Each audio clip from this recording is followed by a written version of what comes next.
Makanya beliau mendapatkan gelar kekasihnya Allah. Jadi kalau kita ingin tahu tentang Allah, maka sesungguhnya pelajarilah tentang Allah dari kekasihnya. Dan kekasihnya Allah itu puncaknya ada dua, Nabi Muhammad SAW, dan yang kedua itu Nabi Ibrahim.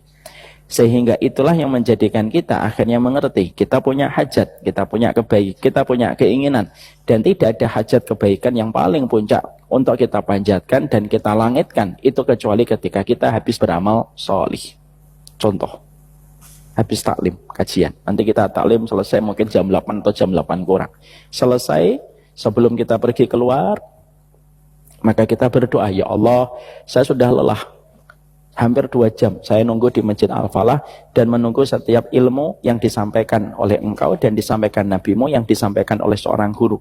Jadikanlah setiap kelelahanku, keletihanku menjadi sebab engkau mengampuni dosa-dosaku, engkau memperbaiki urusan kualitas anak-anakku dan keturunanku. Itu sah, Pak. Mintalah itu kepada Allah. Saya itu merasa bahwasanya amal saya tidaklah banyak, amal saya sangat terbatas, sangatlah sedikit.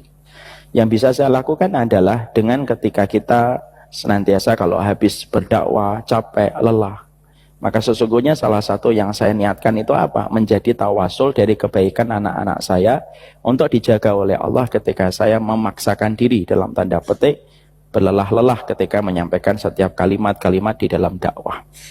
Maka itulah yang diperlihatkan oleh Nabi Ibrahim bersama dengan Ismail alaihi salam. Dan itu menunjukkan kepada kita bahwasanya amal solih yang paling berat yang kita lakukan, maka itu sangat cepat sekali membuka pintu langit.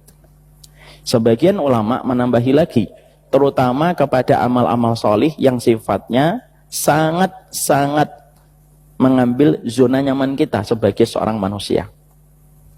Kalau ada satu amal solih yang mengambil zona nyaman kita dan mengambil kenyamanan kita, dan kita mengorbankan kenyamanan kita itu karena Allah, itu paling cepat doa kita dikabulkan oleh Allah.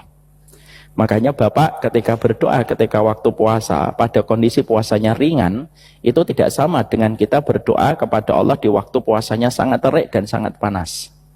Makanya kita berdoa di waktu bulan-bulan haji, di waktu yang sangat terik, itu tidak sama ketika kita haji pada saat ketika kita di bulan-bulan yang dingin, itu berbeda. Itu sangat berbeda di sisi Allah. Ya. Makanya ada seorang ulama salaf yang mengatakan tidak ada perkara yang paling aku syukuri kecuali aku mampu mengalahkan keinginanku untuk makan dan minum ketika pada saat dahaga yang begitu terik matahari membakarku dan aku tetap mengosongkan perutku karena Allah. Makanya